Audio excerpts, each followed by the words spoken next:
Let's start today's episode by naming just a few television shows and movies that have heavily featured the workplace, bad bosses, beloved coworkers, and everything in between. This is by no means an extensive list, but it's a pretty long one. We have Office Space, The Devil Wears Prada, Working Girl, 9 to 5, The Intern, Horrible Bosses, The Assistant, 2 Days, One Night, 9 to 5, Baby Boom, Waiting, Clerks, Clock Watchers, Younger, Superstore, Party Down, The Office, The Bold Type, Succession, Killing It, and the list goes on. So today's episode is mostly about unwinding, having fun, and talking about pop culture. If, quote, nobody wants to work anymore, which is what we keep hearing about ourselves, why are TV shows and movies about the workplace some of the most permanent fixtures in today's culture? Why does everyone love The Office so much? And to talk about her favorite TV show and movies, I'm joined by content director Kayleen Holden. Hi, Kayleen. Hi, Lauren. So I know we've talked about kind of workplace TV shows and movies at an extent, like things like Baby Boom and Don't Tell Mom the Babysitter's Dead. But I'm just curious, what would you say is your most formative workplace movie or TV show? So I was trying to think about what is the first TV show or movie that I can remember kind of centering around the workplace. And I guess, I don't know if this is the first one, but I immediately thought of How to Lose a Guy in 10 Days, where she works for a magazine, ad agency, and then, he's got his company or his ad agency, and they're kind of working together without knowing that they're working together. Oh, yeah, she's writing an article. That's what it was. So Yeah, I just remember like thinking about her office space and like sitting in the cubicle with your coworkers, kind of gossiping, and they're your best friends, and you're talking about your dating story. But then you have this like mean, horrible boss who doesn't like any of your pitches. So that's what I thought of immediately. yeah, totally. I have actually, I love How to Lose a Guy in 10 Days, but there's a funny thing about that where Kate Hudson was apparently like 23 years old when they filmed that. And in the movie, she's lost if she doesn't find a man now or like take Yeah. her career to the next level now at age 23. She's like completely failed, which I always thought is so funny. Well, don't like this is a whole other episode for another day, but like talk to the millennial women who grew up with those as like their role models in the movies we watched. But again, that's a different episode. Yeah. Well, when you go back and watch them though, you're like, they really had it Yeah, figured you out at are. You're age horrified. Yeah, 22. totally. So so it's pretty much been established that we're entertained by the workplace, even if and sometimes especially when we actually hate our jobs. I actually remember picking my jaw up off the floor after watching the first season of Severance on Apple TV. Then I proceeded to only recommend it to people who like specifically didn't work an office job. But the more I was looking into these comfort shows, they might have been like the ideal audience, and maybe they would actually I don't know if you feel comfort from. I don't know if you've seen Severance, but they would probably be the target audience. So, why do you think we are so drawn to TV shows, movies, and books about work? Okay, so when I first started thinking about talking about this, I just kept going back to The Office. So I was like, all right, let's just talk about The Office. I feel like it's the perfect prime example. So I think it's actually pretty simple, and I wanted to start because I kept coming back to the show The Office. So I think that's like a huge example. Oh, yes. Everyone loves The Office, or at least like loves to hate The Office. And there's so many spin-off podcasts from it. I'm pretty sure I see a Dunder Mifflin mug every time I walk into a co-working space. So like I feel like The Office is everywhere and nowhere all at the same time. Yeah, Dunder Mifflin is everywhere. So shows I'd say like The Office, Parks and Recreation, and even Mad Men are really relatable to people who have ever worked in the office. The Office is a really interesting example to me because it started in 2005 and the American adaptation. So obviously it was a British show first by Ricky Gervais. And then it was picked up, I believe it was on NBC. So it was adapted for a US audience in 2005. And on the heels of shows like Friends, which had like a gorgeous cast of like beautiful people, or Frasier, which had these really smart and intellectual characters, it seems strange to go so like quote unquote normal. So what happened is instead of casting the show with those gorgeous, polished celebrity people like, someone beautiful like Jennifer Aniston, the cast looked like exactly what you'd Like real expect to see it. people. Yeah, Like what you'd expect to see at a company selling paper in Pennsylvania. In an article for the New Yorker, executive producer Ben Silverman explained that the show had, quote, an unlikable lead, a single camera, no one really attractive in a traditional television sense. It was super awkward and slow, no laugh track, and it was a faux documentary. Like it shouldn't have worked. But so network execs were really wary, and but I think a lot of people would agree that the relatability of the show is what made it work.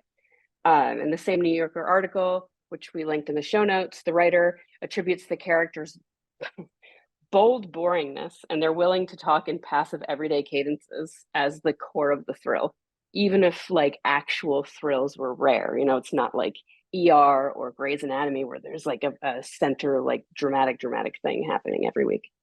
Right, but the thrills were very relatable to real life people who were in an office. And I think that anybody who has gone home to tell their family an exciting tale about their own workplace only realize halfway through that the story is probably really boring, likely finds the office to be absolutely thrilling and again relatable. It's like you're telling your parents about your coworker and then this and that, and you realize halfway through the story, like they don't know who these people are. They don't really care. They're not in the thick of the office, workplace like you are every day. Yeah, you're like the main character in your Yeah, own office, exactly. and they're like, we don't know who these supporting people are. We don't care. So yeah, even if you hate your job and you hate the fluorescent lighting at work and you hate your boss, I do think sometimes there's a little bit of comfort in the known portion of it. So it can make a small disagreement by the water cooler feel like the whole we were on a break thing from Friends. I don't want to say the coworkers are your family, but they're sort of like this known entity. And I think there's weirdly comfort in that. Um, and actually, cabletv.com surveyed 1,000 Americans. It found that 87% of them had like an assigned comfort TV show. And three out of five of them reported that they've felt anxiety and that the comfort TV show actually like would soothe them at night. So comfort TV show being like The Office or something that is Mm-hmm. really comforting to your own life. Right. Yeah. Oh, wow. It's like when you're feeling sick or sad and you want to curl up with your comfort show. I guess for a lot of people, that is The Office or like Gilmore Girls, reruns of Sex and the City, like a show that or Friends. I hear this all the time. People are like, yeah, I just watch Mm-hmm. Friends on in the background. Mhm. What's your comfort show, actually? What would you say? Oh, man. I definitely am guilty of like old reruns of like Sex and the City. Let's see. I don't do a lot of reruns. I'll put like live sports on in the background more than I would put like a comfort show. But I definitely, oh, I guess Seinfeld. My husband and I will watch like Oh yeah, Seinfeld that's a lot just when we have it on in the background, and he's watched every episode like 10 times over at this point. So yeah, stuff and like Seinfeld again, a show about nothing, right? And it's good. like people that you can just relate to with like everyday occurrences. Yeah, totally. Well, there are other podcasts that dive way deeper into the office than we could ever attempt. Actually, some of the cast members have podcasts. So there's one called Off the Beat by Brian Baumgartner, aka Kevin, and Office Ladies, which is a hugely popular one by Jenna Fisher and Angela Kinsey, aka Pam and Angela, who are, unlike in the show, they're like best friends in real life. If you're a ride or die Office fan, I'm sure you already listen, but these podcasts are also listed in the show notes. So I'd also love to talk about TV shows and movies that maybe aren't as comforting. These are the ones that show like very toxic workplaces, bad bosses, and problematic behaviors at work. Oh wow, yeah, there's so many. I mean, just in the past 20 years, you've had Mad Men, Succession, Severance, and of course, The Devil Wears Prada, right? Like Yes, Bad Boss. yes. I think if you think of a bad boss, I feel like the Devil Wears, for any at least woman, I think the Devil Wears Prada and Miranda Priestley is like the first thing that's going to come up. So, for those of you who don't know, also, The Devil Wears Prada was based on a book written by Lauren Weisberger in 2003. Weisberger had worked as a personal assistant for American Vogue editor Anna Wintour.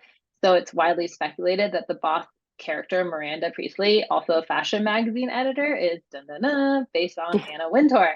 And I guess she's not very nice. So, at least I've never met her, but that's kind of the rumor.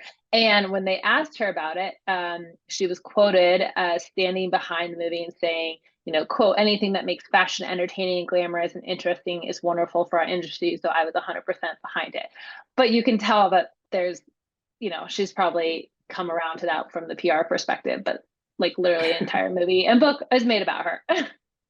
Oh, actually, I read something interesting about this in preparation for this. The book actually was optioned or whatever they call it. The rights were bought out before she even finished writing the book. So they knew that this former assistant of Anna Wintour was going out to write this book. So apparently she had only had like 2/3 of the book written before they even bought it. So they didn't even know how to end the movie. And I don't know if the movie ends differently than the book, but Yeah, I don't know either. So yeah, The Devil Wears Prada is interesting because it's the workplace equivalent of a train wreck. You probably wouldn't ever want to experience a workplace like that, or I wouldn't. But it's oddly intriguing when you mix in the fashion closet that was seemingly open for grabs because all of a sudden Anne Hathaway had the most beautiful clothes. Yeah. So it's also fun for fashion lovers to watch.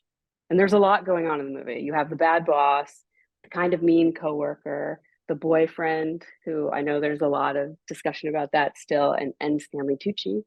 And then the push and pull of pursuing career success versus, I guess, like having a life at all. Yeah, it's really interesting now looking back, noticing how that movie was so popular. It's like, have we been more acceptable of bad bosses because we also like watch these movies and like, the thought was like, oh, well, you have to have a bad boss to be in like, dedicate your life to work in order to move up the chain, right? Like maybe I think we're breaking away from that a lot, but like maybe we all in real life were more accepting of this kind of stuff because that's what we saw also in the movies. And so why do you think this movie has such lasting power? Why do you think it hasn't been relegated to the throwaway, quote, chick flick status? I feel like The Devil Wears Prada is, at least for me, a movie I'll always watch if I come across it because there's so much going on. So I would definitely identify with the like quote unquote like dumpy version of Anne Hathaway, like in the blue sweater in the beginning. She's trying to make it in New York City, which is famously hard to do, and there's been millions of movies made about that. So when she sort of mistakenly falls into this job that would have been a dream job for so many people, she's super skeptical, and I get that. And then you have that famous cerulean speech that kind of puts her in her place. Yes. And where Miranda makes that somewhat compelling argument for why we're all involved in fashion influence in some way, shape, or form, right? And then Mm-hmm. you have the boyfriend and the discussions about whether he was toxic. That's Oh yeah. like recently come, I think, back up to where people are like, wait a minute, that boyfriend was actually terrible. Yeah, he was not great, but I don't know. It's funny. I still can't like come to a final decision on that because he was he was bad, but she was bad. Everyone was kind of bad. Maybe that's what Yeah, they I were really both like about the toxic. movie. Yeah. So who is Yeah, more but toxic, Miranda or the boyfriend? Or wait, why am I thinking is her name Andy in that? It's Andy in that too, isn't it? yeah, it's Andy. It's Andy in How to Lose a Guy in 10 Days too. Oh, Yeah. that's right. Yeah. Andy Um, Anderson that's and Andy right. Sachs. Yeah. But why do we like movies like this? Even if you're not a fan of The Devil Wears Prada, why would you want to watch a movie or a TV show that shows how awful work can be? Is it to feel seen or understood? Is it because you can just relate to that and there's some comfort in seeing your real life displayed on screen? I think that's exactly it. Like once upon a time I had a really, really toxic job with like somewhat influencer type people. Uh it was so bad that I only lasted for 6 weeks. So when I rewatched The Devil Wears Prada, it made me feel like okay, this happens to people. If I were Andy, The Devil Wears Prada would have been like a 15-minute short film because there's no way I could do that. It sucks and it's really damaging to have a bad boss or just like not feel seen or understood. But I think you can use the worst experiences to move forward, and I think toxic movies and TV shows can just help you feel like, well, obviously this appeals to a large audience of people because people experience, and there's some comfort in that, but everyone's Well, miserable. yeah, agreed. I mean, that's why we keep seeing articles about like, why are people so unhappy at work? Or all this research came out that people are really unhappy at work.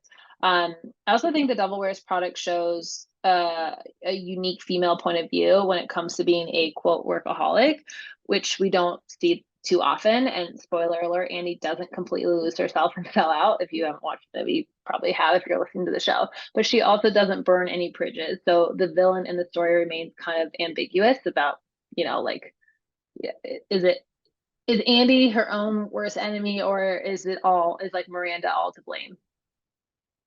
Yeah, I think I really like that it remains ambiguous. Like there's nobody comes out the full villain. Nobody does anything like super, super awful, damaging that they can't recover from.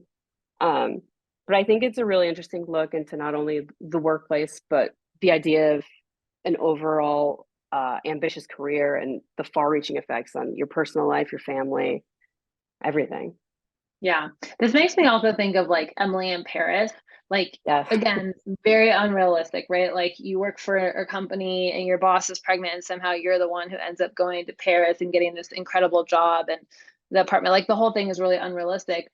And then, of course, she's like the mini influencer on the side. But it's interesting because that show, like, the main part of the show is about work. So here we are watching a show where not only is a girl having this really unrealistic in a positive way life, like it would be amazing to have some of those things happen, but like we're watching her work. You know what I mean? What do you Hmm. think that's about? I mean, that's like not necessarily a negative, it's a positive, but it's almost like it's a fake reality that's setting up for us too, right?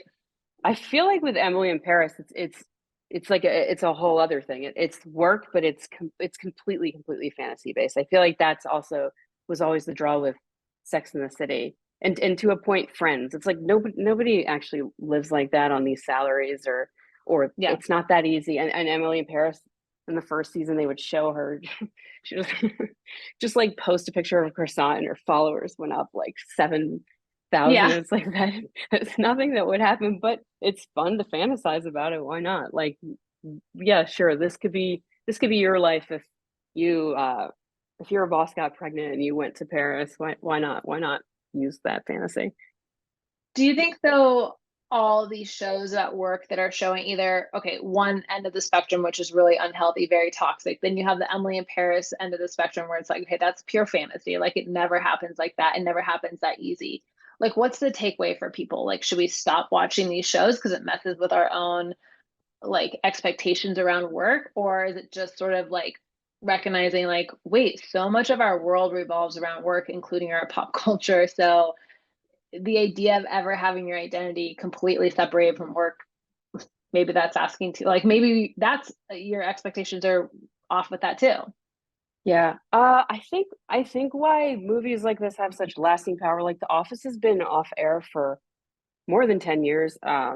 Devil Wears Prada is 20 years old. I think that they constantly pop up, or we talk about baby boom, 9 to 5.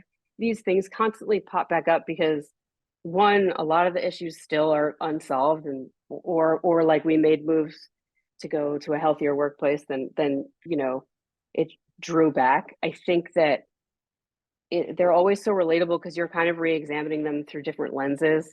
That there's a lot of movies that you could look back and through like the Me Too movement through that lens and be like, whoa, this movie is like really bad how they're showing work. I think Devil Wears Prada is interesting because it looks back at like, because I think originally Anne Hathaway's character was meant to be shown as like the person who really lost herself. But then you go 20 years later and maybe it's like Gen Z seeing it for the first time and they're going, wait, actually the boyfriend's terrible. Like she's Yeah. just um trying to get her career going and make the best of a not a bad situation, not an ideal situation for her. But I guess because the workplace changes and it also doesn't, these things constantly cycle back up because it's just kind of Yeah. fascinating. And I don't think it gives anyone, or I would hope it doesn't give anyone a fantasy. I hope nobody thinks that Emily in Paris is Is real life. achievable.